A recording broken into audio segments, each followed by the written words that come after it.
all right, so I've been coming now for a while, and I've been practicing this idea of leaving my story down here and just leaving it and getting into this larger cerulean world, you know.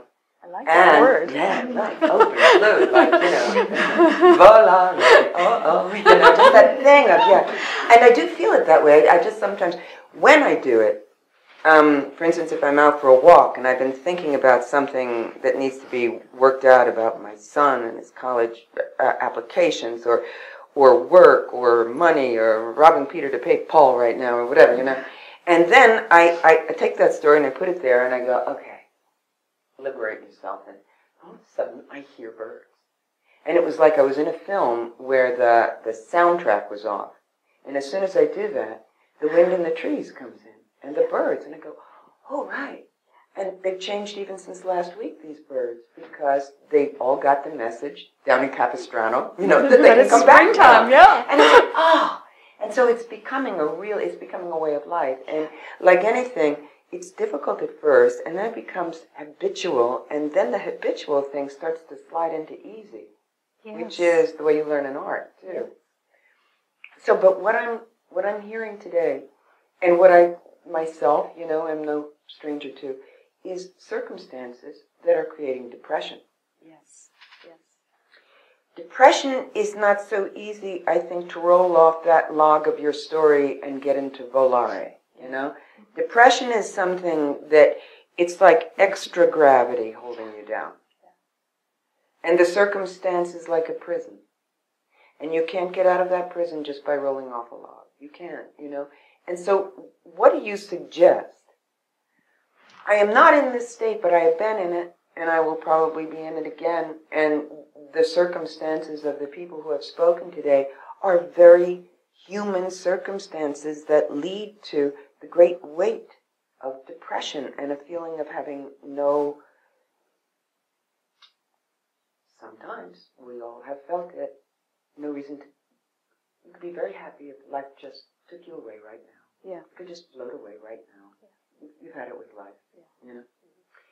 That's depression. I have seen it in my 20-year-old nephew. I've seen it in my son at times.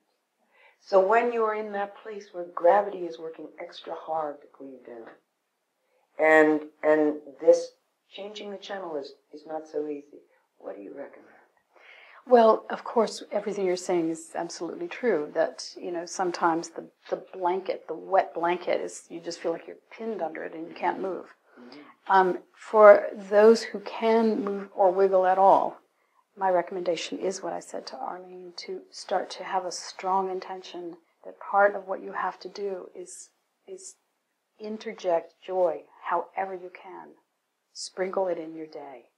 And just if you've just said that this habit that you're describing, you know, at first you had to think about it and then it starts to become a bit of a habit and then it becomes easy. It also can, I've seen it a lot. I've seen it with so many people. I've had countless people who were actually on antidepressants get off of them. Now, I'm not suggesting, by the way, to everyone out there, I'm not saying get off your antidepressants. If you're on them, fine. If they're working, fine. But I have had the experience of not suggesting to people, but that through coming to these sessions over years of time, they started making an experiment and did get off by simply readjusting how they're managing their own minds. And the problem with depression is that it sets up biochemistry that makes it keep going on. Yeah. You know, depressing chemicals are then running and causing more depressing thoughts. So that's another reason why I'm always saying interrupt that pattern, interrupt those thoughts. Even, I say interrupt it anyway. It doesn't have to be something exalted. Watch a movie. Do anything to interrupt the pattern. All right? Do something. Shock yourself out of it however you can. So that's my recommendation as, from what I can recommend, since I can't prescribe anything and that's not my domain. But for a lot of people, that has worked. It's amazing. One other little thing about that, and then finish.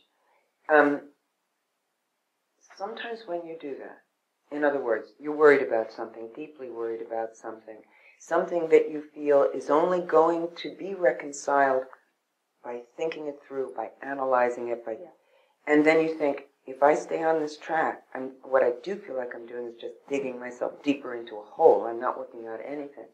So and as I say, I'm getting better at it.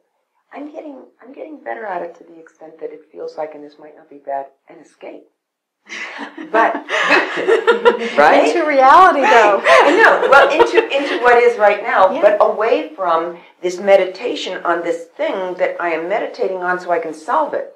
And so when you say, you be over here with my story, I'm going over here.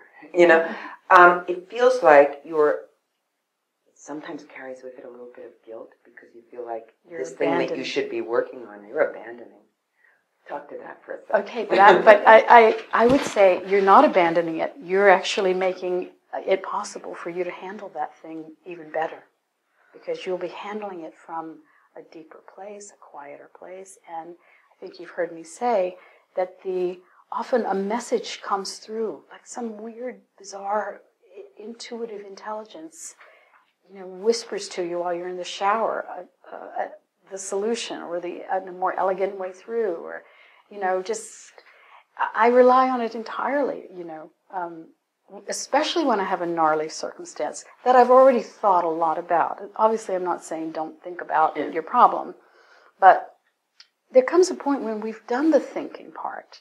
We've looked at the different possibilities. We've considered the options, and we're still going around and around, and maybe none of those options look good or feel good. Then for me, it's time to just go quiet. And perhaps I still have to pick one of those options, but I will be picking it from that quiet place. Or I might find there might be something that comes through that I hadn't thought of. That also is possible. All of it is made more easy. All of it is made more easy by staying in your escape place of reality. Well, yeah, that's the thing. You have to have a little, I suppose, courage to say, I'm going to let this go now. Yeah. Hoping that you're right, that in that feeling of giving yourself some relief and opening yourself up to this present moment with its beautifulness and everything else, that there's gold in them there hills, that something may come that can't come when you're this focused on this thing. But that's hard, I would say. That's one of the hardest parts of this whole thing for me. Make the experiment in something that isn't of such high significance, Just make the experiment in something that you can afford to make the experiment in. Because that's where the confidence will come, is once you start to realize, as you've heard me say it many times, this is what I rely on to get through.